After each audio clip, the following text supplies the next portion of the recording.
ಸಂಪುಟ ಪುನರಚನೆ ಬಗ್ಗೆ ಹೈಕಮಾಂಡ್ ನಿರ್ಧರಿಸುತ್ತೆ. ಯಾವುದೇ ತೀರ್ಮಾನ ನಾವು ಮಾಡೋದಕ್ಕಾಗಲ್ಲ. ಬೆಂಗಳೂರಲ್ಲಿ ಹೀಗಂತ ಗೃಹ ಸಚಿವ ಡಾಕ್ಟರ್ ಜಿ ಪರಮೇಶ್ವರ್ ಹೇಳಿಕೆಯನ್ನು ಕೊಟ್ಟಿದ್ದಾರೆ. ಸಂಪುಟ ಪುನರಚನೆ ಬಗ್ಗೆ ಹೈಕಮಾಂಡ್ ನಿರ್ಧಾರ ಮಾಡುತ್ತೆ, ಯಾವುದೇ ತೀರ್ಮಾನ ನಾವು ಮಾಡಲು ಆಗಲ್ಲ.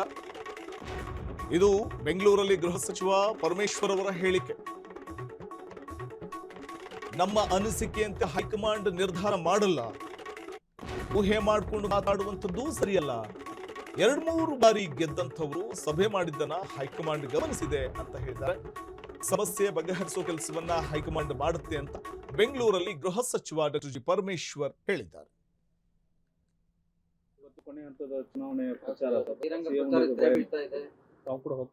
ಇಲ್ಲ, ನಾನು ಹೋಗಿಲ್ಲ, ಹೋಗಿ ಬಂದಿದ್ದೇನೆ. ಮತ್ತೆ ತಿರುಗಿ ಇವತ್ತು ಏನು ಹೋಗ್ತಾ ಇಲ್ಲ. ಮುಖ್ಯಮಂತ್ರಿಗಳು ಅಲ್ಲೇ ಇದ್ದಾರೆ ಬಾಗಲಕೋಟೆಯಲ್ಲಿ. ಬಾಗಲಕೋಟೆ ಟಫ್ ಅನ್ನುವಂತ ವರದಿಗಳು ಬರ್ತಾ ಇದೆ ಕಾಂಗ್ರೆಸ್.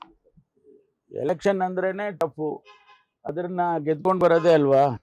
ಸೊ 2 ಕ್ಷೇತ್ರದಲ್ಲಿ ನಾವು ಗೆದ್ದಿದ್ದೇವೆ. ನಮಗೆ ಈಗ ಬಂದಿರುವಂತ ಮಾಹಿತಿ ಪ್ರಕಾರ 2 ಕ್ಷೇತ್ರದಲ್ಲಿ ನಾವು ಗೆದ್ದಿದ್ದೇವೆ, ಅದರಲ್ಲಿ ಏನು ಅನುಮಾನ ಇಲ್ಲ. ಮೈಸೂರಲ್ಲಿ ಸ್ಟೇಟ್ಮೆಂಟ್ ಮಾಡಿದ್ದಾರೆ, ಸಿದ್ದರಾಮಯ್ಯ 2 ವರ್ಷ ಇರ್ತಾರೆ ಅಂತ. ಹೈಕಮಾಂಡ್ ಅಂತದೊಂದು ಏನಾದ್ರು ಸುಳಿ ಕೊಟ್ಟಿದೆಯಾ ಸರ್? ತಿರ್ಗಾ ಯಾಕೆ ಹೇಳ್ಬೇಕು ಅದನ್ನ? ನಿನ್ನೆ ಹೇಳಿದ್ ಮುಗಿದೋಯ್ತು. ಸಚಿವ ಸಂಪುಟ ಪುನರ್ರಚನೆ ಆಗುತ್ತೆ ಹಾಗಿದ್ರೆ ಸರ್?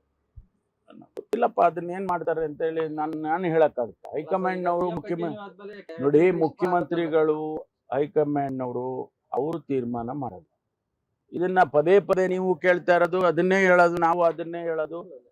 ಅದೇನು ಅದು ನಿಮಗೂ ಸಮಾಧಾನ ಇಲ್ಲ, ನಮಗೂ ಸಮಾಧಾನ ಇಲ್ಲ. 2 ವರ್ಷಕ್ಕೆ ಪುನರ್ರಚನೆ ಆಯ್ತ್ರಿ, ಹೇಳಿದ್ದೀನಿ ನಿನ್ನೆ, ಮುಗಿತು. ಮತ್ತೆ ಯಾಕೆ ಕೇಳ್ತೀರ ಅದನ್ನ? Why you want me to repeat it? ಪುನರ್ರಚನೆ ಅಂತ ಹೇಳ್ತಾರೆ. ಆಯ್ತು, ಅವರು ಮುಖ್ಯಮಂತ್ರಿಗಳು ಮತ್ತು ಹೈಕಮಾಂಡ್ ಅವರ ವಿವೇಚನೆಗೆ ಬಿಟ್ಟಿರೋದು. ಯಾವುದೇ ತೀರ್ಮಾನ ನಾನು ಹೇಳಕ್ಕಾಗುತ್ತಾ? ನೀವ್ ಹೇಳಿದ್ರಿ, ನೀವ್ ಹೇಳಿದವು ನಮ್ಗೆ ಗೊತ್ತಿದ್ದು ನಾವು ಹೇಳ್ತೇವಪ್ಪ. ನಮ್ಮ ಅನಿಸಿಕೆನೆ ಎಲ್ಲ ಹೈಕಮಾಂಡ್ ಮಾಡ್ಬಿಡುತ್ತಾ, ಅಥವಾ ನಮ್ಮ ಅನಿಸಿಕೆನೆ ನಡೆದೋಗುತ್ತಾ? ಅಲ್ಲಿ ನಾವು ಎಲ್ಲ ಗಮನಿಸುತ್ತೆ ಅಂತ ಅಂದ್ಕೊಳ್ತೀವಿ ನಾವು. ಕ್ಷಣ ಕ್ಷಣದ ಸುದ್ದಿಗಳಿಗಾಗಿ ಫ್ರೀಡಂ ಟಿವಿ ಸಬ್ಸ್ಕ್ರೈಬ್ ಮಾಡಿ, ಲೈಕ್ ಮಾಡಿ ಹಾಗೂ ಫಾಲೋ ಮಾಡಿ. ಹೊಸ ಸುದ್ದಿಗಳ ನೋಟಿಫಿಕೇಶನ್ಗಾಗಿ ಬೆಲ್ ಐಕಾನ್ ಮೇಲೆ ಕ್ಲಿಕ್ ಮಾಡಿ.